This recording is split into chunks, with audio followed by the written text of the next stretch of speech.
하나님의 말씀 보겠습니다. 역시 전도서 10장 구약성경 958쪽에 있는 전도서 10장 4절부터 7절까지 4절만 제가 읽어드릴 테니까 눈으로 마음으로 동시에 잘 따라오시기 바랍니다. 전도서 10장 4절부터 7절까지입니다. 자, 말씀을 보세요. 주권자가 네게 분을 일으키거든 너는 네 자리를 떠나지 말라. 공손함이 큰 허물을 용서받게 하느니라. 내가 해 아래에서 한 가지 재난을 보았노니 곧 주권자에게서 나오는 허물이라. 우매한 자가 크게 높은 지위들을 얻고 부자들이 낮은 지위에 앉는도다. 또 내가 보았노니 종들은 말을 타고 고관들은 종들처럼 땅에 걸어 다니는도다. 아멘.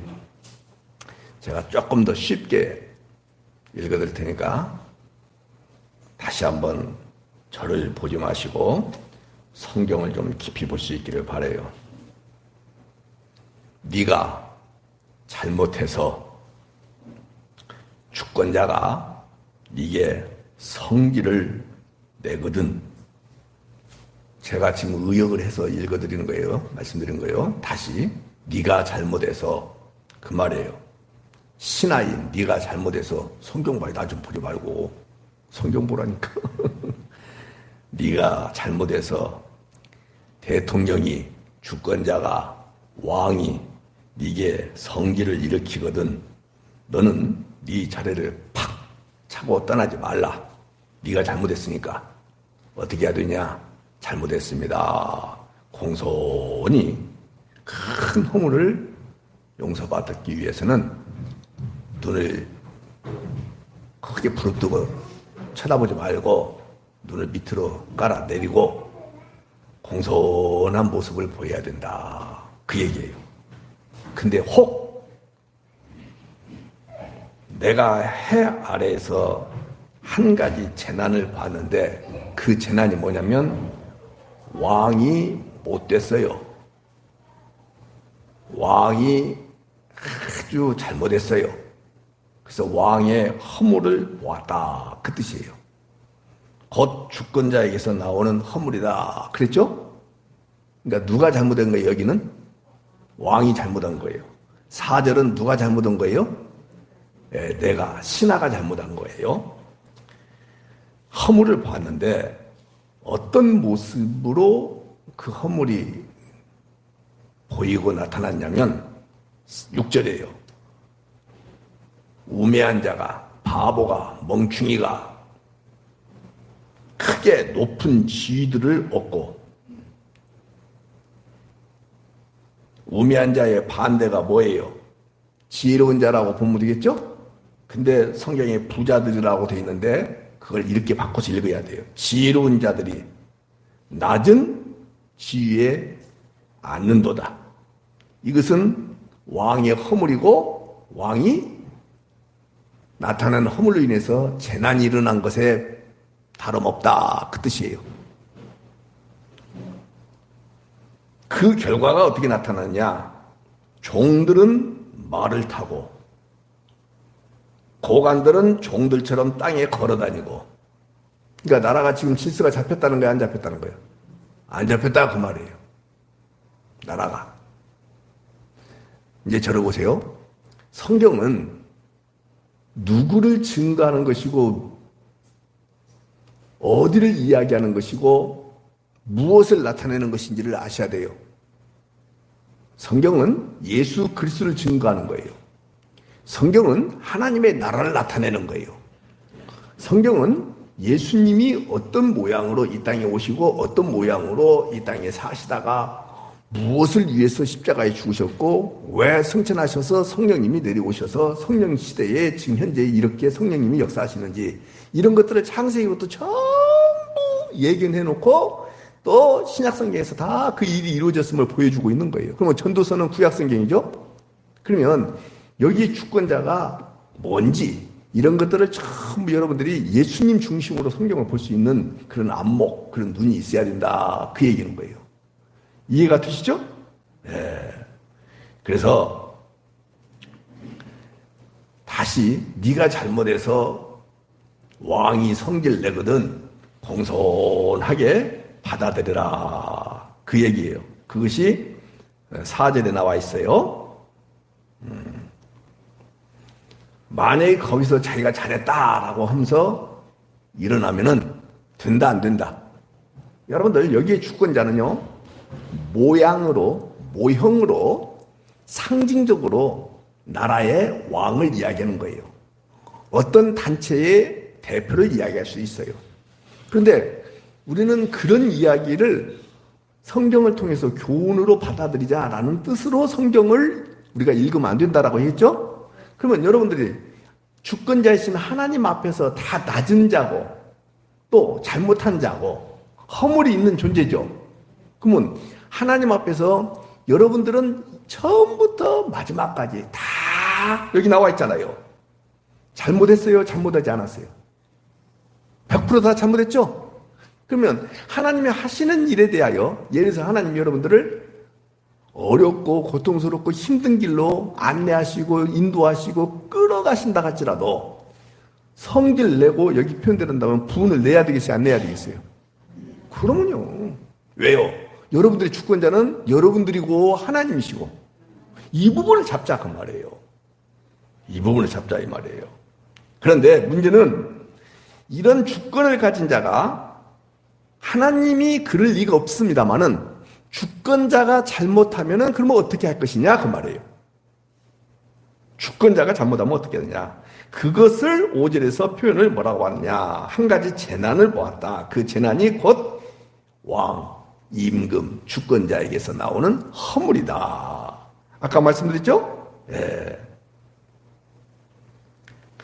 그러니까는 왕이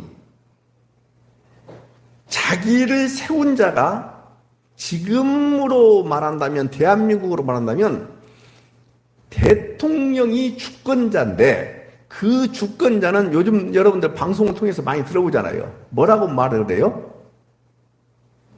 세일즈맨이라고 그래요. 그죠? 주권이 누구한테 있다고 그래요? 국민한테 있다고 그래요. 그러죠? 그러면은 소위 대통령이 주권자가 자기가 잘못해가지고 일이 막 확산되고 잘못되고 있어요. 그랬을 때 여기 표현으로 본다면 자격 없는 자를 높은 자리에 세우게 되면은 되겠어요? 안 되겠어요? 요즘 여러분들 뭐 유튜브라든지 방송이라든지 뭐 여러 가지 통해서 들어보셔서 아시겠습니다만은 내가 그냥 예를 들어 설명하니까 오해하지 마십시오. 여성가족부 장관인 김현숙 장관에 대한 이야기들이 많이 나오잖아요. 그러면 좋아요.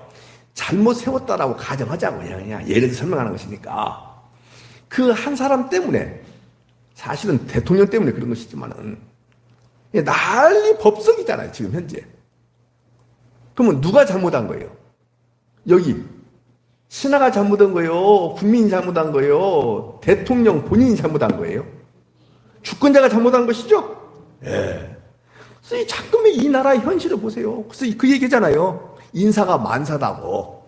전 정부에서도 사람 하나 잘못 세우니까 그렇게 망가져 버리듯이 이 정부에서도 마찬가지예요. 국민들도 마찬가지예요. 국민들이 잘못 뽑은 대통령은 이 나라를 그래서 요즘 들어서 그 얘기잖아요. 눈 떠보니까 후진국이 돼버렸다.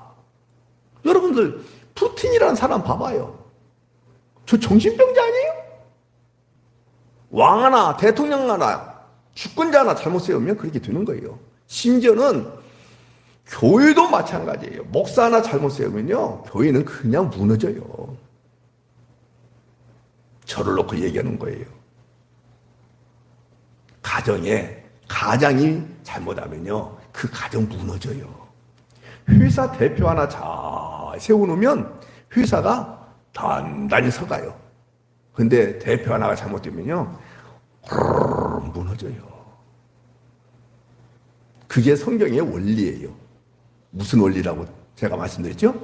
대표성의 원리다. 그래서 아담 하나 때문에 다 무너졌듯이 둘째 아담이신 예수님 한 분 때문에 다는 아니에요. 예수 안에 있는 사람만 전부 세워지는 거예요. 근데 여러분들은 첫째 아담 안에 있어요. 둘째 아담이신 예수님 안에 있어요. 그래서 여러분들은 다 따라 삽시다. 나는 세워진 자다. 다시 한번 크게 보세요. 나는 성공한 자다. 이 부분을 잡으셔야 돼요.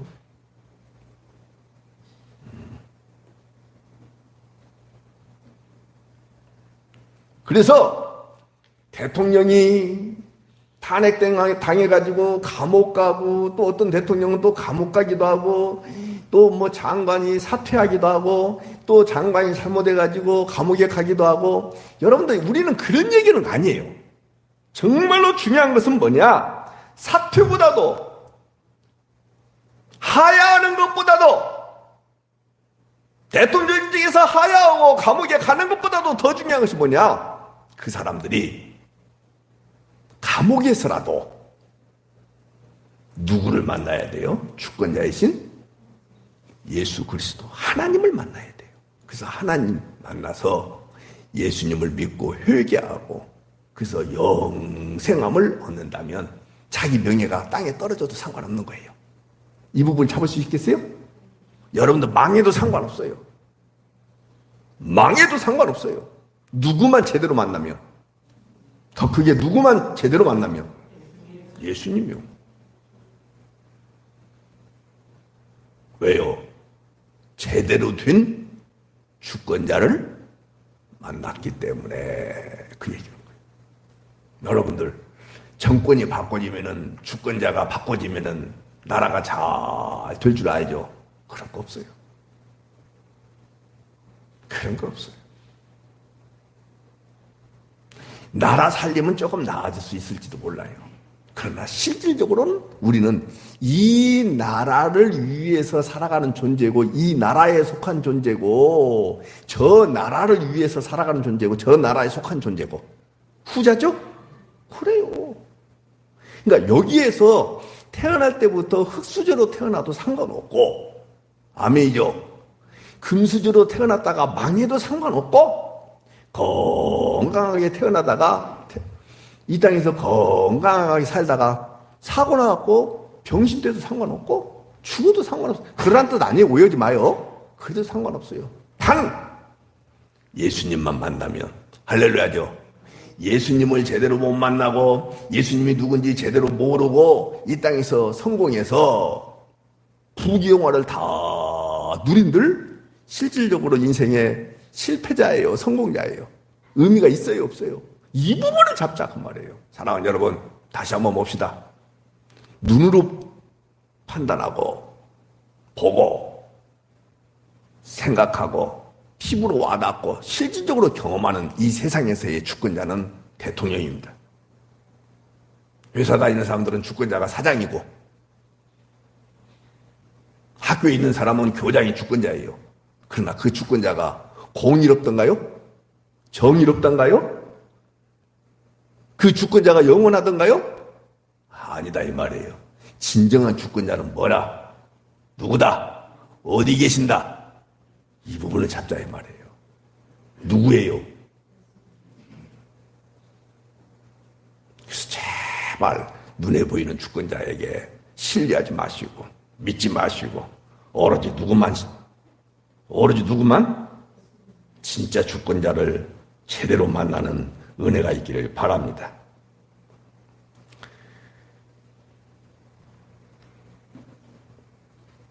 이 땅의 주권자는 사람들의 마음에 들지 않으면 투표해서 떨어뜨리면 돼요.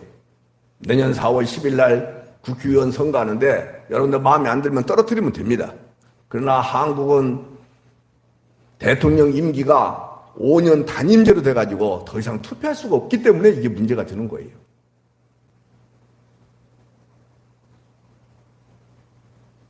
그렇다면 이 땅에 살아가는 동안 우리의 주권자가, 눈에 보이는 주권자가 독재자라면 어떻게 해야 되냐, 이런 것들을 얼마 전에 어떤 사람이 저한테 물어보더라고요.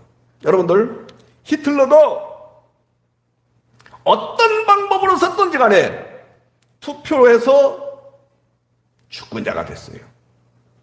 투표해서. 간접선거를 했던 직접선거를 했던 투표해서 주권자가 된 거예요. 그런데 나중에 그 히틀러가 미친 짓을 한참 하고 있음에도 불구하고 개신교나 천주교나 아무 말도 안 해요. 왜 아무 말도 안 하냐? 투표로 뽑혔으니까 주권은 하나님께로부터 나온다. 이렇게 말하면서 아무 말도 안 해요. 여러분들 믿음 때문이었을까요? 아니었을까요? 뭐냐? 만약에 독재자라고 하면서 데모하고 막 잘못됐다라고 이야기하면은 옛날 박정희 시대 때, 전두환 시대 때도 그랬습니다만은 히틀러 시대 때는 오죽 했겠어요. 사찰 들어가고 쥐도 새도 모르게 죽여버리고 그렇기 때문에 교회들이 아무 말도 안 했던 거였지 성경 원리 때문에 그렇다라고 말한 사람은 있을 수도 없고 있지도 않아요. 그래서 꼭 그것을 근거로 사람들이 물어보고 반항하고 하는 성경이 있으니 그게 로마서 13장이에요. 자, 성경 펴보세요. 257쪽이 나옵니다. 257쪽을 보십시오. 여러분들이 그 답변할 수 있어야 돼요. 그리고 여러분들 잘 믿고 있어야 돼요. 로마서 13장 1, 2절, 2절 말씀만 우리 오늘은 같이 읽도록 하겠습니다. 257쪽 페이지 수를 얼른 펴보세요. 같이 있습니다. 시작. 각 사람은 위에 있는 권세들에게 복종하라. 권세는 누구로부터 나지 않음이 없나니? 그렇게 나와 있잖아요. 모든 권세는 다 하나님께서 정하신 바라. 그러므로 권세를 거스리는 자는 하나님의 명을 거스름이니 거스르는 자들은 심판을 자취하리라.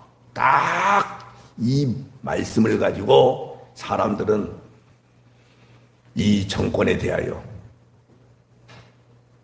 데모하면 안 된다. 반대하면 안 된다. 여러분들 누가 가장 이 말씀을 좋아할까요? 권세 잡은 자들.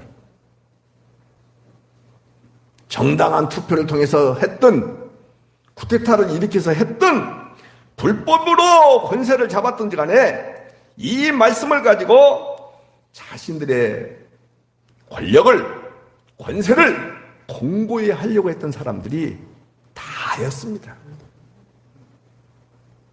그리고 이 말씀을 가지고 자기 휘하에 있는 부하들이 기독교인들이 있을 거 아니에요.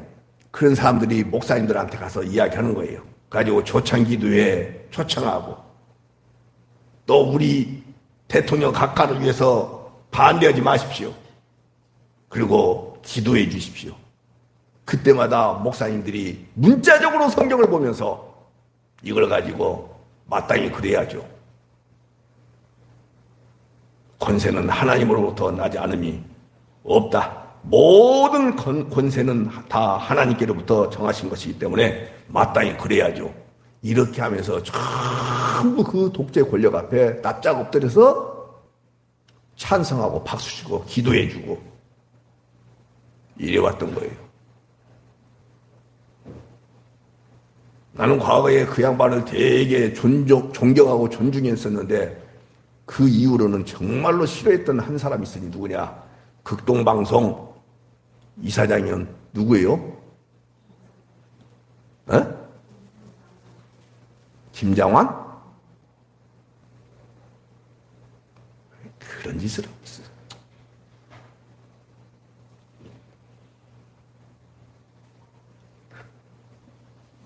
자, 말씀을 보도록 하겠습니다. 그러면 무슨 뜻이냐? 합법적인 권세 앞에는 굴복하고 합법적이지 않은 권세 앞에는 굴복하지 말란 말이냐? 전혀. 성경은 또다시 여러분들이 잡으셔야 돼요. 누구를 이야기하는 거라고요? 예수님을 이야기하는 거예요.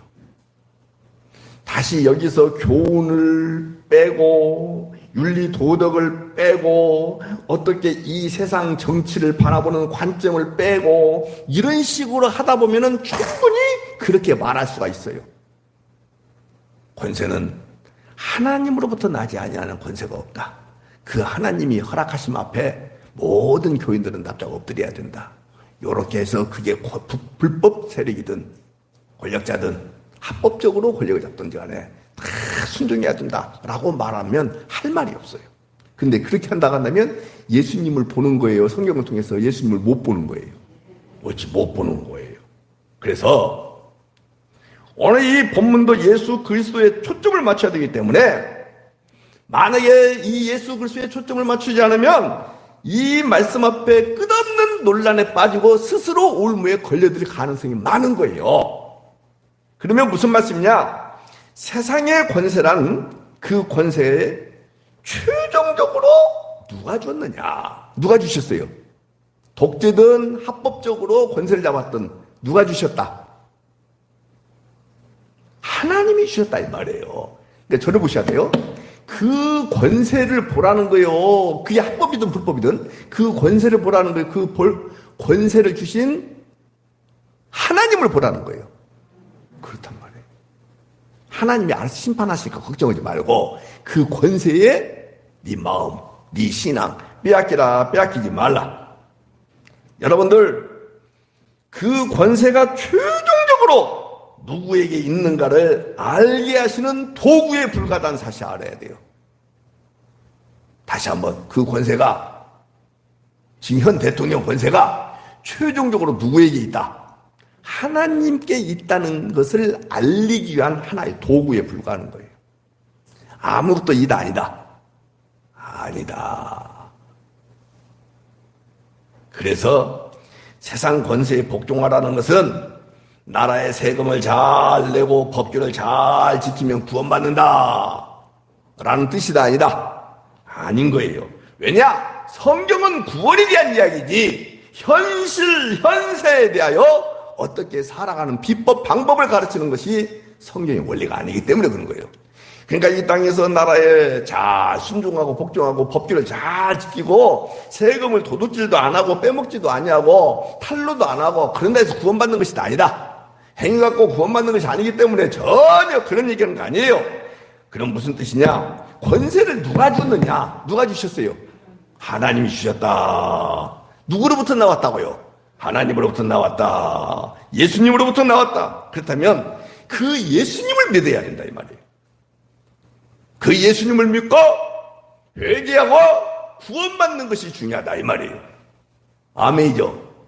아무리 위로부터 나온 권세를 가졌다 할지라도 예수님 못 만나버리면 왜? 그 배후에 역사하시는 그 하나님을 못 만났기 때문에 못 만나면은 그 권세는 영원한 것이다 아니다 했어요. 그렇기 때문에 의미가 있어요 없어요? 이 부분을 잡자 그 말이에요.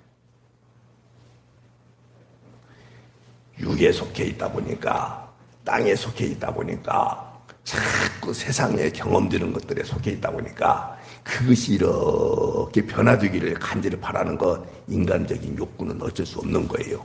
그러나 그 모습을 보면서 누구를 늘 생각하시라고요. 하나님을 생각하라고요. 하나님. 예수 믿어야 구원받는데 예수 만나야 되는데 여러분 그래서 제가 처음에 그 얘기한 거예요. 사퇴하는 것 창피하다고요? 아니에요. 하야하는 것 창피하다고요? 그렇죠. 인간적으로 봤을 때는 충분히 그러죠. 감옥 가는 거요? 창피하다고요? 인간적으로 봤을 때는 그러겠죠. 그러나 그거 중요한 거 아니에요. 어디를 가든지 감옥이 아니라 그보다 더한 곳에 가서라도 누구 만나야 돼요? 예수님 만나는 거 중요한 거. 성공한 것이 중요한 거 아니에요. 실패해서라도 누구 만나는 거 중요한 거예요. 예수님 만나는 게 중요한 거예요. 예수님 아는 것이 중요한 거예요. 이 부분을 우리가 잡자 그 말이에요.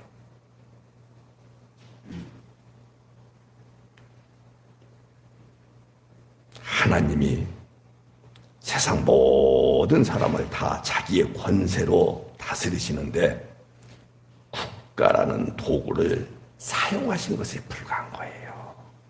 그러나 예수님을 믿지 않는 사람은 국가의 권력만 보는 것이고, 예수님을 믿는 하나님의 백성인 성도들은 국가를 다스리시는 주님의 권세를 본다 이 말이에요.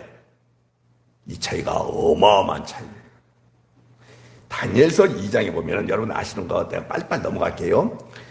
하나님께서 예레미야한테 이렇게 말씀하시잖아요. 예레미야야, 바벨론 잡혀간다라고 이야기하라.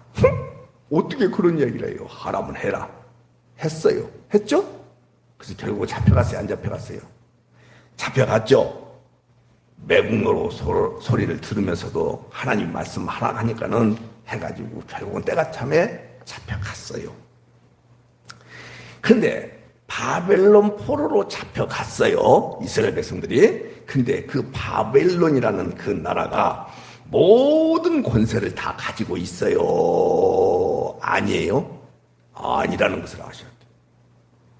누가 잡혀가도록 처음부터 일하셨어요.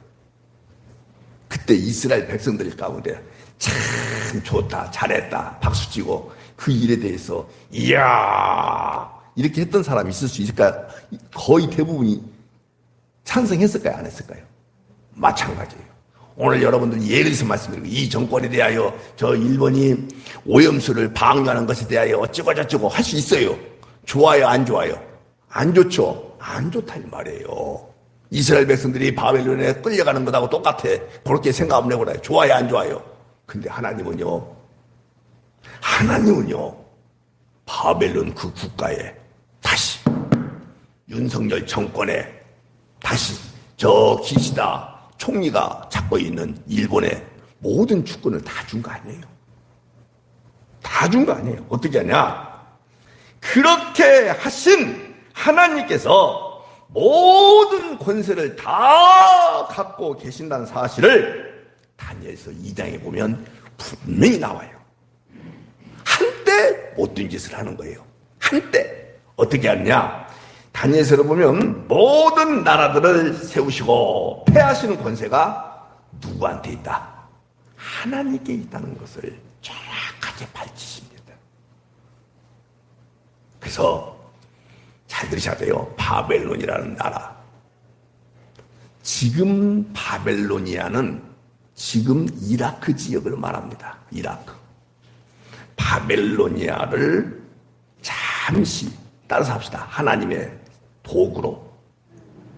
그러니까 우리가 봤을 때는 긴 시간이에요. 육으로 봤을 때는. 이해가 되죠? 1차 포로로 잡혀가고 2차 포로로 잘 들으셔야 돼요. 3차 포로로 잡혀가요. 맞죠? 그리고 돌아올 때도 1차로 돌아오고 2차로 돌아오고 3차로 돌아와요. 그러면 이 전체적 기간은 70년이 아니에요. 종교적 기간만 70년을 놓고 얘기하는 거예요. 그러면 전체적으로 봤을 때 대단히 긴 기간 동안이에요. 얼마나 힘들었겠어요. 그리고 하나님에 대하여 얼마나 원망했겠어요.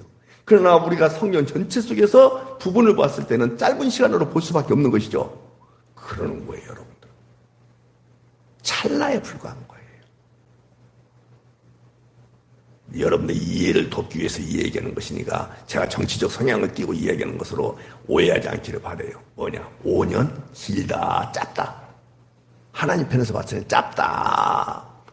짧은 정도가 아니에요. 찰나에 불과해요. 일본이 방류를 정확히는 모르겠는데요.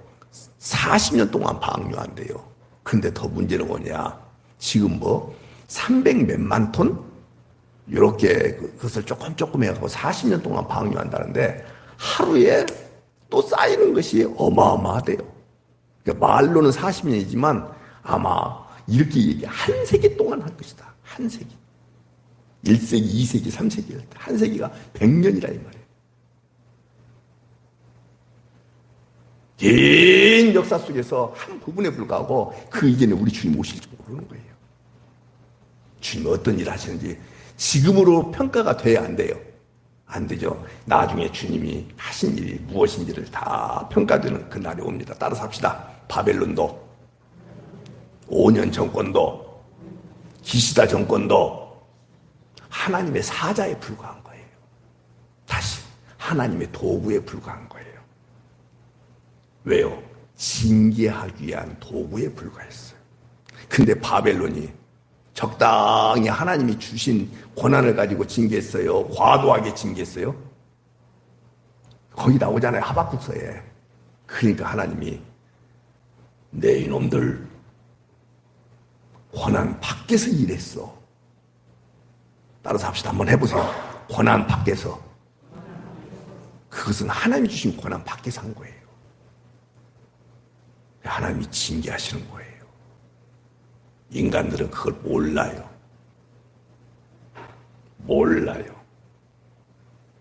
꼭 기억할 수 있기를 다시 한번 소망합니다. 불신자들은 뭘 본다고요? 아까 말씀드렸잖아요. 뭘 봐요? 국가의 권력만 봐요. 성도들은 국가 권력을 뛰어넘고 그 배후에서 역사하시는 누구의 권세를 봐요? 주님의 권세를 보는 거예요.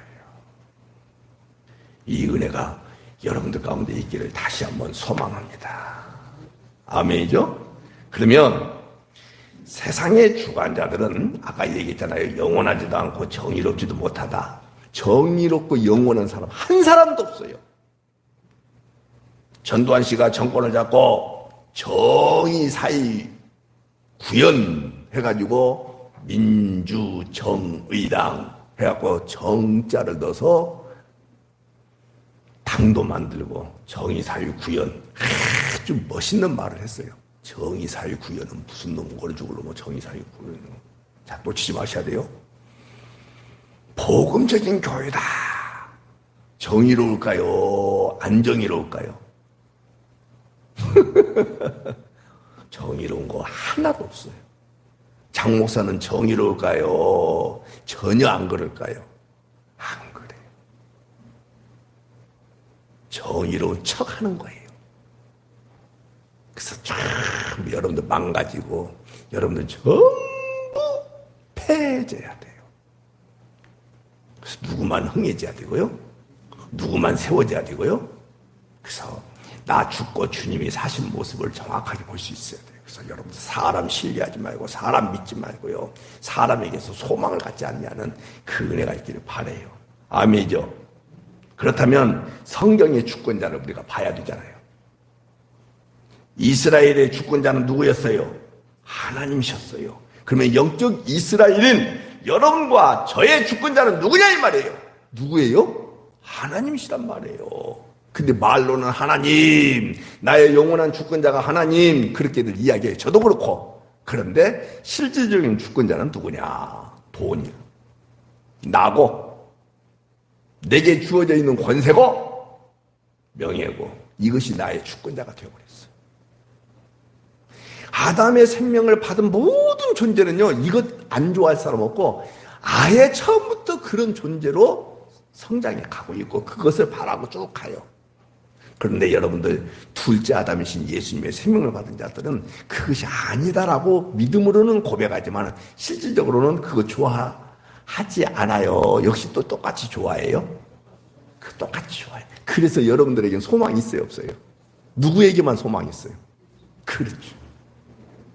나는 망할 수밖에 없어요. 아담의 생명으로 가니까. 근데 하나님은 창세전에 여러분들 부르시고 아멘이죠. 선택하시고 부르시고 아멘이죠. 그래서 역사 가운데 투입하시고 하나님이 때가 참에 믿음을 주셔서 이렇게 구원해 냈기 때문에 하나님의 부르시면 후회함이 없잖아요. 하나님이 아브라함을 부르시고 하나님이 그 아브라함을 끝까지 끌고 가시는데 좌충우돌 했어요, 안 했어요? 자기 마누라 2번이나 팔아먹어요. 15장에서 약속하신 것을 분명히 잡고 있어야 되는데 16장에 가서 하간을 취하여 누구를 낳아요? 이스마엘을 낳아요. 이 못된 놈이 아브라함이에요. 근데 하나님은 한 번 약속하셨다는 그 이유 때문에 끝까지 끌고 가시던가요, 안 가시던가요? 그러는 거예요. 그게 여러분과 저예요. 그래서 하나님만 신뢰할 수 있는 거예요. 내 모습 봐봐요. 자기 자신의 모습 봐봐요. 여러분들 마음속에 꿈꾸는 것들을 한번 생각해봐요. 속된 말 써서 죄송해요. 자, 졸지 마시고 빌어먹을 생각해요. 참 주님 보시 아름다운 생각이 나오면서 당당하고 자신만만해요.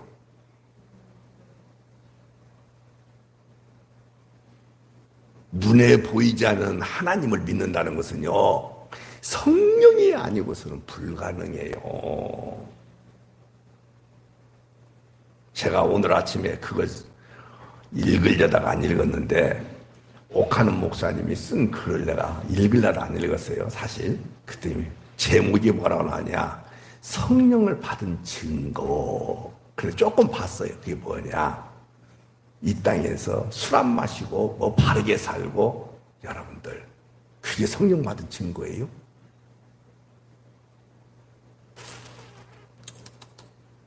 한 가지밖에 없어요. 따라서 합시다. 성령이 아니고서는 그리스도를 주라 시인할 수 없다. 그리스도를 나의 주권자로. 알겠죠? 네. 그러면 성령 받은 거예요. 행위는 여러분들 꿈꾸는 것은, 여러분들의 마음속에 소원하는 것들은 꼭 성령 받은 사람 같아요? 전혀 안 받은 사람 같아요? 그 목사님은 살아생전에요, 전라도 사람을 부교육자로 세워본 적이 거의 없습니다. 그게 성령의 생각입니까? 지금도 저는 기억나요. 어떤 세미나에 갔는데, 안 가려고 했는데 자꾸 어른 목사님들이 가자 해서 갔어요. 그랬더니 그 양반이 딱 오셔서 하는 말씀이 있어요. 뭐라고 하느냐, 정권은 이제 김대중 씨가 잡았으니까, 그 얘기하더라고요. 그러면서 이제 교권에 대해서는 너무 전라도 사람들이 잡으려고 하면 안 됩니다, 이런 얘기하더라고요. 내가 직접 들었어요, 제 앞에서. 그게 성령 받은 증거입니까? 그분이 나쁘다 좋다라고 얘기하는 거 아니에요. 행위를 가지고 성령 받은 증거를 말하는 것은 전혀 100% 온당하지 못한 거예요. 성령을 받은 사람만 그리스도를 주라 시인할 수 있는 거예요. 아멘이죠. 다시 그리스도를 주라 시인했는데도 불구하고 주권이 꼭 하나님 앞에 있는 것 같아요, 나한테 있는 것 같아요? 옳지. 하나님한테 있는 것 같아요, 돈한테 있는 것 같아요? 여러분에게 주어져 있는 조그만한 힘한테 주권이 있는 것 같아요, 진짜 하나님 앞에 있는 것 같아요? 그래도 상관없어요. 그러면서 자기 부인하는 거예요. 아이고, 나는 믿음으로 하나님 앞에 내 주권이 있습니다라고 했는데 내 살아간 모습 보니까는 완벽하게 망할 놈이네. 근데 주님은 계속해서 우리 가운데 뭐라고 하냐면, 너는 내 은혜로 말미암아 흥한 자다, 이 자식아. 뭐라고요? 흥한 자다. 아니에요. 아니 하는 것은 믿음 아닌 거예요. 면목 없지만 주님 감사합니다. 할렐루야죠. 여러분들 이따도 얘기하겠습니다만 놓치지 마셔야 돼요. 다윗이 고백을 하잖아요. 뭐라고 고백을 해요? 다윗이 잘난 모습이 있었어요, 없었어요? 간음했잖아요. 그거 덮으려고 살인을 했잖아요. 근데도 그가 하나님께서 맺어주셨던 다윗의 그 영원한 언약을 끝까지 끌고 가시던가요, 안 끌고 가시던가요? 그래서 뭐라고 고백했어요? 일한 것이 없이. 일한 것이 있어요, 없어요? 여러분들은 일한 것이 있어요, 없어요? 일한 것이 있다고 한다면 죄 짓는 것만 일한 것이잖아요. 그러면 그 일한 것에 대하여 하나님이 갚으신다고 한다면 살 길이 있어요, 없어요? 근데도 불구하고 지금까지도 살고 앞으로도 살고 영원히 살고, 이것이 일한 것이 없는데도 불구하고 하나님께서 그 모든 것을 다 구원으로 연결시켜 주시는 것을 따라서 합시다. 은혜라고 한다. 그걸 은혜라고 하는 거예요. 성령 받은 증거를 안 돼요. 그런 거 없어요. 죄송해요. 그래도 제가 목사잖아요. 여러분들보다 그냥 예를 들어서 하는 거예요. 낫다고 한번 생각해 주세요. 좀 인정 좀 해 주세요. 조금 낫다고. 진짜 그렇게 인색하기 짝이 없으면 되겠습니까? 조금 나아요. 그래서 이제 대답이 커졌어. 나아요? 정확하게 저랑 같이 살고 있는 우리 성결이한테 한번 물어보겠습니다. 나은 것 같냐, 더 못한 것 같냐?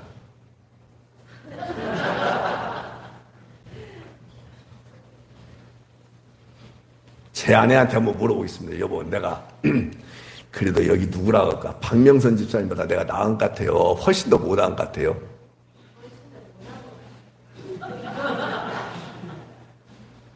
살맛 안 나네.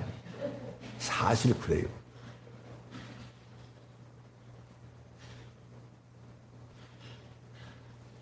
며칠 전에 여기 상수교회 목사님 방에서 3명이 회의하고 있는데 누가 똑똑거려요. 그러더니 사모님이 들으셨어. 그러니까 3명이 말하다가 일제히 딱 올스톱했어. 주로 제가 말을 많이 하고 있는데 올스톱 됐어. 그러니까 사모님이 하시는 말씀이 왜 말씀을 안 하세요? 사모님 있는데도 말을 못 하겠네요. 내가 이랬어. 그랬더니 하는 말씀 정말로 정확하게 얘기하는 거예요. 목사님들이 왜 그래요?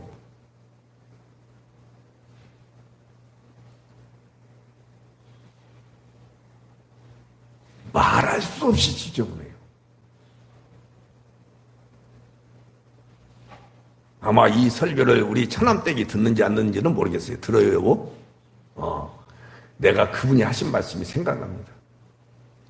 교회에서는 목사님들이 성도님들 보고 아멘, 아멘 하라 하더니 당신 교회 담임 목사님이 노회장 될 때 아마 가셨던 것 같아요.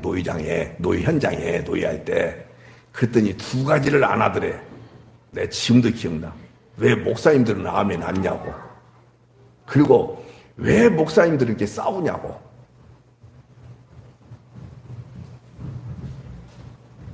안 합니다. 그리고 그렇게 정말로 싸움 많이 합니다. 곁길로 나가서 미안한데요. 내가 이 싸움을 막기 위해서 분연히 일어났던 거였어요.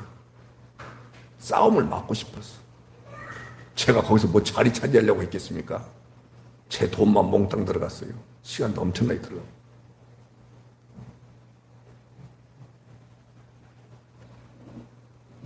아마 9월 1일 날 해결될 것 같습니다. 또 모르지 않을지도 몰라요.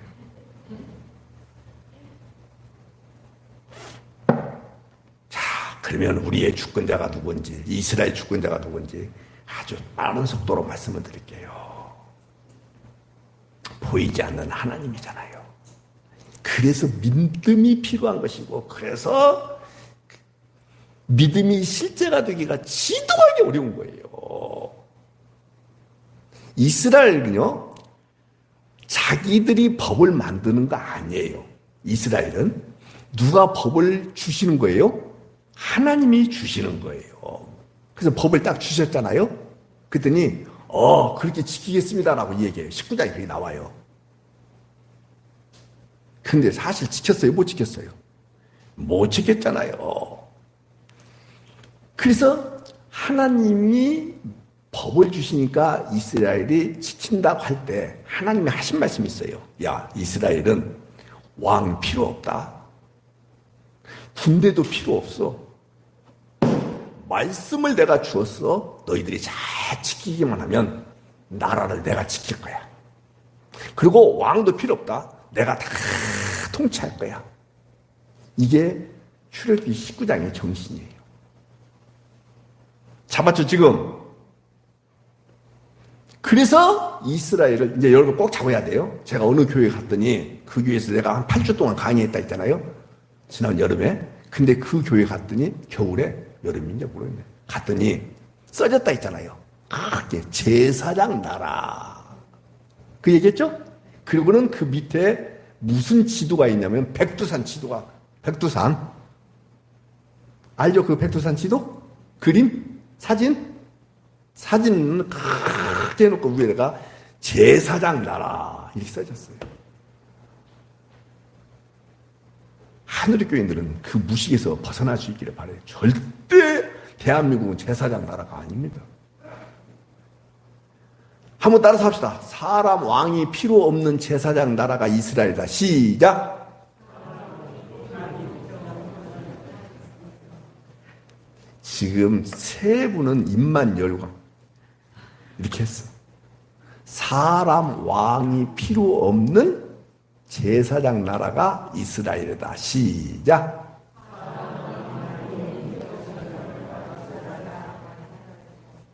정말 어렵지 않은데 사람 왕이 필요 없는 제사장 나라가 이스라엘이다 이 말이죠. 알겠죠? 그래서 놓치지 마셔야 돼요. 하나님 설명할게. 제사장이 법을 백성들에게 선포해요. 근데 그 말씀대로 제대로 지켜요? 못 지켜요? 그러면 그게 뭐가 돼요? 죄가 되는 거예요. 그럼 죄가 있으면 속죄하게 하는 사람이 누구냐면 제사장이에요. 그것을 제사장 나라다 그러는 거예요. 그러면 대한민국에 나는 요즘 마음에 안 드는 것이 있어요. 스쿨존 해가지고 30kg 해놨잖아요. 저 41kg 해가지고 지금 벌금 10만 원이 나왔어. 7만 원 나왔다가 안 냈더니 10만 원 올라가 버렸더라고. 그 벌점이 뭐 15점인가 나왔어. 하여튼 제가 잘못했어요. 자, 보세요. 새벽 3시에 30kg가 의미가 있어요, 없어요? 없죠. 토요일 날, 일요일 날 저 30kg가 의미가 있어요, 없어요? 없잖아요. 근데 24시간 360을 계속 해놔버려. 그래서 잘못했어. 그러면 제사장 나라 같으면 누가 그 속죄해주면 끝나는 거예요? 제사장이. 근데 제가 잘못했어. 그러면 누가 속죄해줄 수 있어요, 없어요? 없잖아요. 방법은 뭐밖에 없어요? 벌금 내는 길밖에 없어요. 그러면 이 나라가 제사장 나라예요? 아니에요? 그러면 이 나라가 여러분과 제가 제사장 나라예요. 여러분과 제가. 하나님께서 이것이 죄다. 우리는 죄 앞에서 살지 않을 수가 없어요. 다 죄예요. 맞죠? 근데 그것을 누가 다 속죄해 주셨어요. 예수님이 속죄해 주셨어요. 그래서 내가 그 예수님이 내 안에서 통치하시기 때문에, 주권자로 역사하시기 때문에, 그래서 내가 속죄함을 받았어요, 안 받았어요? 그렇죠? 그래서 여러분과 제가 제사장 나라다 그렇게 얘기하는 것이지, 이 나라가 제사장 나라다 말도 안 되는 소리 하지 마요. 이 나라의 주권자는 지금 누구냐? 대한민국 국민이다 하지만 통치자는 누구예요? 윤석열이에요. 예수님도 아니고. 아셔야 돼요. 제사장이 속죄해줘야 돼요. 그게 제사장 나라예요. 영원한 대제사장이신 누가? 예수님이. 여러분들이 죄를 끌어안고 여러분들의 이름표를 달고 여러분들 자신이 되어서 십자가에서 다 해결해 주셨어요. 그래서 속죄함 받았죠. 근데 그분이 지금 따로 계시는 거예요. 내 안에 계시는 거예요. 그래서 누가 나를 통치하시는 사람이 됐다. 예수님이. 그래서 여러분들이 제사장 나라다. 그렇게 얘기하는 거예요. 아셨죠? 근데 여러분들, 이 제사장의 제도를 하나님께 받아가지고 전했던 사람이 모세잖아요. 근데 모세가 죽고 난 이후에 누가 지도자가 됐어요? 여호수아가. 근데 이스라엘 백성들을 여호수아가 약속의 땅으로 끌고 들어갔잖아요. 맞죠? 그리고는 거기서 죽잖아요. 맞죠? 죽을 때 이렇게 말을 해요.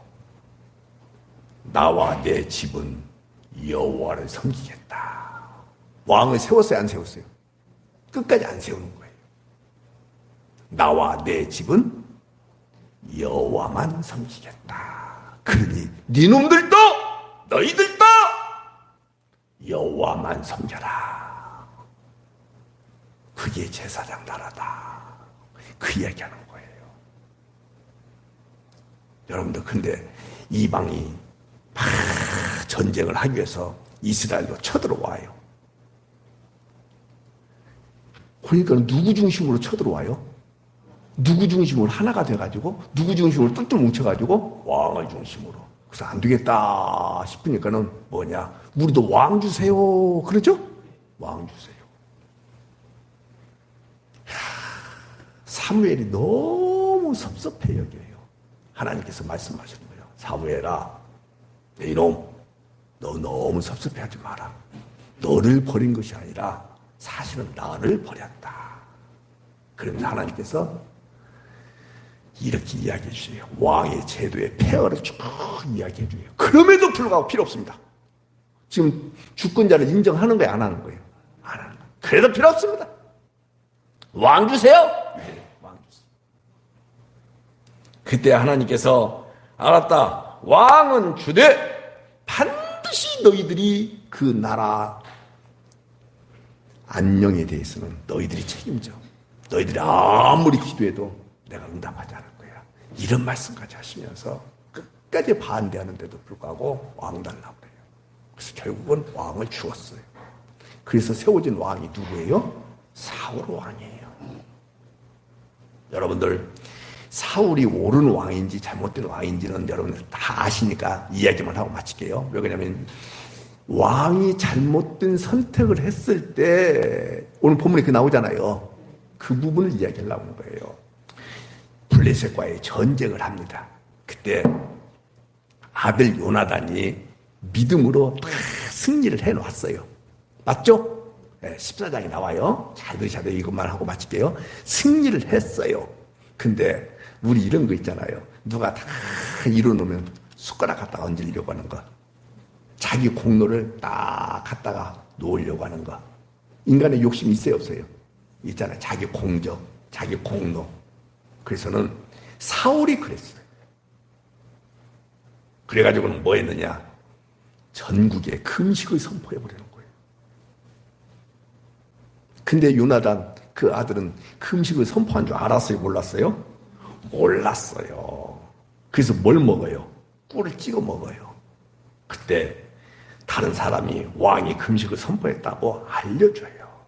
여러분 14장에 나옵니다. 그러자 요나단이 이렇게 말해요. 따라서 합시다. 왕이 어리석은 결정을 했다. 이렇게 말을 해요. 여러분 생각을 해보세요. 전쟁에서 승리한 뒤에 백성들이 배가 고프니까는 뭐 했느냐면 피채 먹으면 안 되잖아요. 짐승을 잡아가지고 막 피채 먹어요. 배가 고프니까. 그래서 사울이 안 돼! 그래, 안 돼! 제단을 쌓고 그 앞에서 피를 흘리게 하고 먹어야 돼. 라고 이야기를 해요. 그리고는 사울이 가만히 생각해 보니까는 이게 누구의 잘못으로 인해서 온 결과 같다. 이 구약이니까 이렇게 생각하고 제사장한테 여호와께 한번 물어보세요. 그래요. 그래가지고 잡힌 것이 누구예요? 자기 아들 요나단이에요. 요나단, 내 이놈. 내가 금식을 선포했는데 네가 꿀을 찍어 먹었지. 너는 죽어야 돼. 사울이 그렇게 선언을 했거든요. 지금으로 본다 간다면 우리 기독교식으로 말한다면 서원을 했거든요. 왕의 명령을 알지 못하고 꿀을 먹었지만은 요나단은 자신이 죽어 마땅하다라고 얘기해요. 그때 표현을 어떻게 하느냐? 자기의 아버지가 왕이다 라고 표현한 것이 아니라 하나님이 세운 왕이다 그렇게 얘기해요. 지금 사실은 누가 잘못했는데? 아버지가 잘못했어요. 사울이 잘못했어요. 자기 공로를, 자기 업적을 거기다가 숟가락 하나 딱 얹으려고 하다가 이런 꼴이 됐거든요. 요나단은 아무것도 모르고 그렇게 한 거예요. 그리고 전쟁에서 이기고 난 뒤에 마땅히 먹어야 돼요? 안 먹어야 돼요? 먹어야죠. 이렇게 잘못된 결정 앞에 자기가 희생이 되는 것에 대해서도 요나단이 받아들여야 안 받아들여요? 어떻게 말한다고요? 하나님이 세우신 왕이기 때문에 잘못된 결정을 했음에도 불구하고 놓치지 마셔야 돼요. 여기는 신정국가이기 때문에 그러는 거예요. 신정국가이기 때문에 그러는 거예요. 그러나 대한민국은 신정국가예요? 세속국가예요? 세속국가예요. 오해하지 마요. 저도 하루에 여러 번 그 사람을 욕을 해요. 아주 저주하다시피 해요, 저는. 신정국가라면 제가 그렇게 할 수 있어요, 없어요? 없어요.